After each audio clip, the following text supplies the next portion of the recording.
តើនរណាជាអ្នកសងការខូចខាតផ្ទះសម្បែងរបស់ប្រជាពលរដ្ឋខ្មែរដោយការទម្លាក់គ្រាប់បែកនិងការបាញ់ផ្លោងរបស់យោធាថៃនេះគឺជាចម្ងល់របស់បងប្អូនប្រជាពលរដ្ឋដែលរងគ្រោះដោយសារការឈ្លានពានរបស់យោធាថៃព្រោះចាប់តាំងពីថ្ងៃទី7ខែធ្នូរហូតដល់ថ្ងៃទី24ខែធ្នូនេះគឺមានរយៈពេល18ថ្ងៃហើយដែលយោធាថៃបានកំពុងបើកការវាយប្រហារយ៉ាងកម្រមកលើទីតាំងអគារពាណិជ្ជកម្មឯកជនរបស់ប្រជាជនស៊ីវិលតំបន់ប្រជុំជនដែលសង្គ្រាមឈ្លានពានរបស់ថៃបានបណ្ដាលឲ្យជនស៊ីវិលស្លូតត្រង់កម្ពុជាបាត់បង់ជីវិតចំនួន20នាក់និងរងរបួសជិត90នាក់ចំណែកឯហេដ្ឋារចនាសម្ព័ន្ធនិងការខូចខាតរបស់ប្រជាជនខ្មែរដោយសារការឈ្លានពានរបស់យោធាថៃបានបំផ្លាញផ្ទះប្រជាពលរដ្ឋចំនួន118ខ្នងសាលារៀន5ទីតាំងបំផ្លាញស្ពានថ្មស្ពានដែកស្ពានបុរាណវត្តអារាមប្រាសាទបុរាណមណ្ឌលសុខភាពពាណិជ្ជកម្មអគារឯកជន13ទីតាំងស្ថានីយ៍ប្រេងជាដើមតើនរណាជាអ្នកសងការខូចខាតរបស់ប្រជាពលរដ្ឋខ្មែរដែលខំប្រឹងរកដោយកម្លាំងញើសឈាមបែរជាត្រូវយោធាថៃបំផ្លាញខ្ទេចខ្ទីបែបនេះសំណងលើការខូចខាតអ្នកណាជាអ្នកចេញសងតើពេលណាសំណងនឹងត្រូវផ្ដល់ជូនជនរងគ្រោះហើយតើពេលណាទើបចប់សង្គ្រាមនេះសុទ្ធតែជាសំណួរដែលជនរងគ្រោះនិងប្រជាពលរដ្ឋខ្មែរកំពុងដង្ហោយរកចម្លើយលោកមេធាវីសុកសំអឿនដែលជាអ្នកជំនាញផ្នែកច្បាប់ល្បីមួយរូបបានថ្លែងប្រាប់កម្មវិធី60បឺនៃកោះសន្តិភាពកាលពីថ្ងៃទី23ខែធ្នូនេះថាកាលពីសង្គ្រាមលោកលើកទី2ប្រទេសជប៉ុនដែលចាញ់សង្គ្រាមគឺជាអ្នកចេញសងការខូចខាតទៅលើប្រទេសនីមួយៗដែលជប៉ុនបានឈ្លានពាននិងធ្វើឲ្យខូចខាតក្នុងពេលសង្គ្រាមបើតាមលោកមេធាវីបានបញ្យល់បន្ថែមថាការដែលជប៉ុនទទួលខុសត្រូវលើការសងការខូចខាតទាំងនោះគឺដោយសារតែជប៉ុនជាអ្នកដែលចាញ់សង្គ្រាមតែប៉ុណ្ណោះផ្ទុយទៅវិញបើភាគីចំនួនបញ្ចប់សង្គ្រាមដោយការធ្វើការចរចានោះ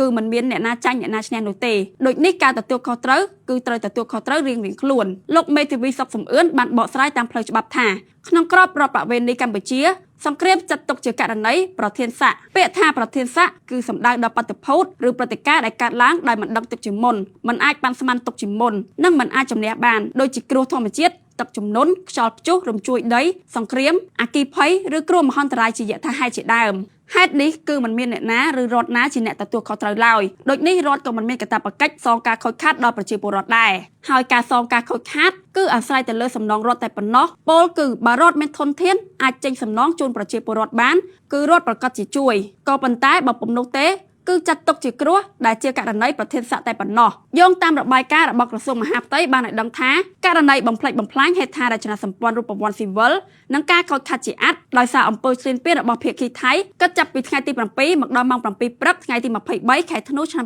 2025នេះគឺរួមមានផ្ទះប្រជាពលរដ្ឋចំនួន118ខ្នងសាលារៀន5ទីតាំងមណ្ឌលសុខភាព3ទីតាំងផ្សារ1ប្រាសាទបុរាណ1ចំនួនវត្តអារាម5ទីតាំងសាលាឆទាន1កុដ1អគារកយនិងរដ្ឋក1អគារឯកជន13ទីតាំងអគាររដ្ឋ11ខ្នងសន្តាគារ5ទីតាំងមណ្ឌលកសិកម្មសហគមន៍1ផ្លូវ2កន្លែងបង្គោលអង្តែនទូរស័ព្ទ2កន្លែងស្ពានថ្ម2កន្លែងស្ពានដែក1ស្ពានបុរាណ1ក្បាលស្ពាន1ស្ថានីយ៍ប្រេង1មធ្យោបាយដឹកជញ្ជូន28គ្រឿងឃ្លាំងរថយន្ត1និងឃ្លាំងដំឡូង1យ៉ាងណាមិញមហាជនអ្នកប្រើប្រាស់បណ្ដាញសង្គមបានចែករំលែកថាសង្គ្រាមឈ្លានពានរបស់ថៃ2ដងក្នុងមួយឆ្នាំបានបង្ហាញថាក្នុងពេលតែមួយថៃបានធ្វើសង្គ្រាមអាវុធការទូតសេដ្ឋកិច្ចព័ត៌មាន Cyber និងចិត្តសាស្ត្រមិនត្រឹមតែចង់បានទឹកដីខ្មែរប៉ុណ្ណោះទេគឺថៃពិតជាចង់វាយបំបាក់តម្លៃជាតិសាសន៍ខ្មែរនិងរាំងខ្ទប់សន្ទុះរីកចម្រើនរបស់ខ្មែរពលរដ្ឋគ្រោះថ្នាក់បានស្រែកទាមទារឲ្យភាគីថៃត្រូវតែសងនៅសំណងខូចខាតទ្រព្យសម្បត្តិរបស់ប្រជាពលរដ្ឋស្លូតត្រង់ចំពោះការឈ្លានពានយ៉ាងកម្រមកលើទឹកដីកម្ពុជា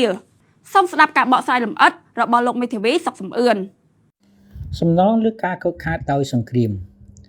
សំណួរសួរថាពេលចប់សង្គ្រាមការខូចខាតផ្ទះសម្បែងការខូចខាតទ្រព្យសម្បត្តិដែលខូចខាតដោយសារសង្គ្រាមនោះតើនរណាជាអ្នកចេញមុខសងតើប្រទេសថៃដែលបានធ្វើឲ្យមានការខូចខាតទាំងនោះទទួលក៏ត្រូវសងដែរឬទេកាលពីសង្គ្រាមលោកលើកទី2ប្រទេសជប៉ុនដែលចាញ់សង្គ្រាមបានធ្វើការសងការខូចខាតទៅលើប្រទេសនីមួយៗដែលជប៉ុនបានធ្វើការខូចខាតក្នុងពេលសង្គ្រាមប៉ុន្តែការដែលជប៉ុនទទួលខុសត្រូវសងការខូចខាតទៅនោះគឺដោយសារជប៉ុនជាអ្នកចាញ់សង្គ្រាមតែប៉ុណ្ណោះប៉ុន្តែប្រសិនបើភាគីចំនួនបញ្ឈប់សង្គ្រាមដោយការធ្វើការចរចានោះគឺមិនមាននរណាឈ្នះនរណាចាញ់នោះទេដូចនេះការទទួលខុសត្រូវគឺត្រូវទទួលខុសត្រូវរៀងខ្លួនក្នុងក្រមរដ្ឋាភិបាលកម្ពុជា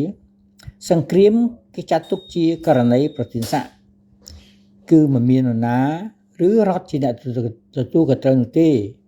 ដូចនេះរដ្ឋក៏មិនមានកាតព្វកិច្ចសងការខូចខាតដល់ប្រជាពលរដ្ឋដែរ